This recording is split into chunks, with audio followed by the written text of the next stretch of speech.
This is an edition of Going Beyond Testing. I'm Mark Alyn. We're going to talk with NJ Labs CEO about methods and methodology and try to understand how this can help you as a manufacturer or as a product developer. So you have, in your experience in doing testing, you've developed methods for testing. I mean, we'll start with heavy metals, for example. Okay. So we have a generic method, and most laboratories with a lot of experience have generic methods, and then we have specific methods. We wanted to create a specific method for the CBD products or hemp-derived products, as well as even like flowers from marijuana, right? What we found out is, in general, you want the samples to be fully digested. You want the organics to break down so you can just extract the heavy metals and to test for it. And the general rule is, after you add acid, high pressure, temperature, you digest it completely, you want the solution to be clear. The clearer it is, theoretically, the better it's digested, right? To a naked eye. However, it should look like water. Right, it should look clear. However, what we found is that's not always necessary, right? But what's puzzling to us is, it's clear to us, but at a microscopic level, it may not be what we think it is initially, right? So that's where chemistry, the testing plays a role, and this instrumentation sees it at a level that we can't see, a sub-level, right? So what happened is, what we're trying to do is we actually spike the samples with the 4 heavy metals, the big ones, arsenic, cadmium, lead, mercury, right? Because if it's in the product, yes. I have a question. What do you mean spike? So what we're doing is we're taking known standard, a known concentration of each of the heavy metals that we're interested in, and we're artificially putting into a sample. So I have a product, Yes. I give it to you, Yes. you spike it. Yes, with the heavy metals. And we know how much we're putting into the sample, so when we test it, we should be able to see the exact amount that we put in, right? And if we see it higher or lower, there's some type of interferences. Now, if you take a product and you only test it once, you're not gonna see that. You're just gonna, one single data point doesn't mean a whole lot. Great, it passes, woo, I'm gonna sell my product, right? And then you take it to another company, you manufacture the same way, you take it to another company and they put a little more work into it, right? They spike it, they recover it, they develop a method specific for you, and you find out actually it has heavy metals in it. And you know what happened is the original test method did not specify, it wasn't specific enough to cut out the interferences, whether it's from the sample or other ingredients or even instrument interferences from the heavy metals that you're looking for. It could mask it. And that's very scary because it passed, right? So what's wrong with it? So how can there be heavy metals in my product? You've then standardized the way you test. So it's not a generic way, it's a very detailed Yes. methodology of finding those heavy metals Right. or whatever else you may be Right. looking for. Exactly. So because sample matrix, instrument matrix is important, right? How the sample interacts with the heavy metals, how the instrument reads, and even the nature of the instrumentation. Like, for example, ICP-MS is what we use for a test for heavy metals. We use argon, oxygen, helium, hydrogen.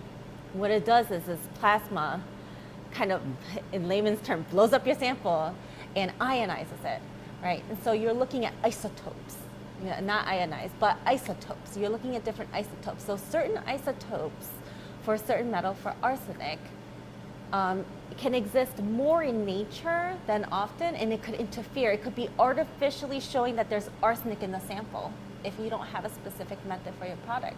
There's interference from the gases. Like, the gases can combine with other components in your sample and mimic arsenic and can give you a high result.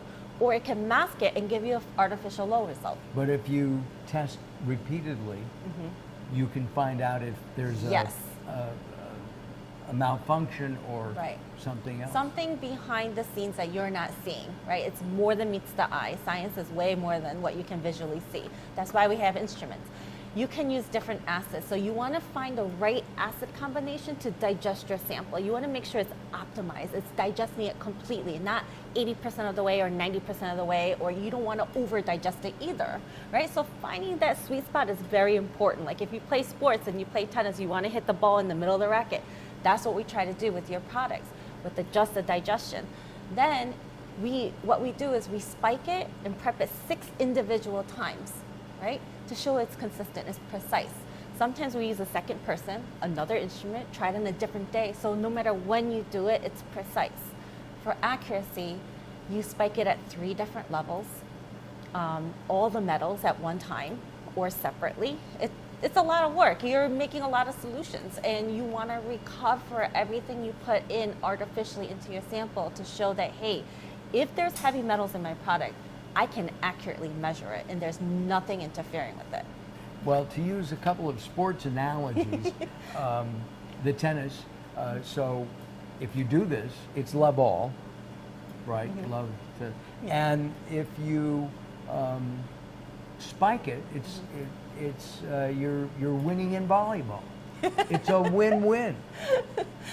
I like those analogies, but yes, it's not, science is not always correlated with science, but when you play sports, there's a lot of analytical stuff going on, right? Right. Critical thinking skills, you're modifying things, you adjust either your body movement or however, and that's the same thing with science. You adjust these little things to optimize the method to make sure that you're getting the best possible result and true result. A true result.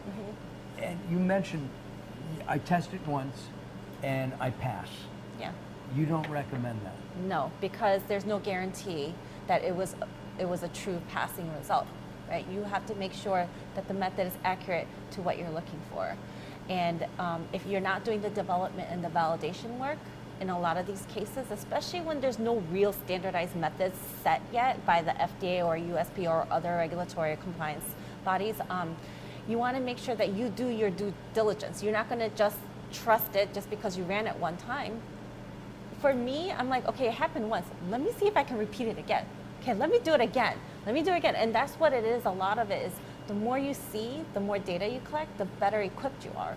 Well, in science in general, if you're doing an experiment, you invent something, okay?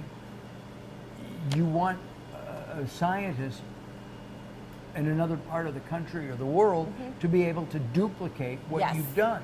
Absolutely. To validate what you've created. Absolutely. And that's called integrity.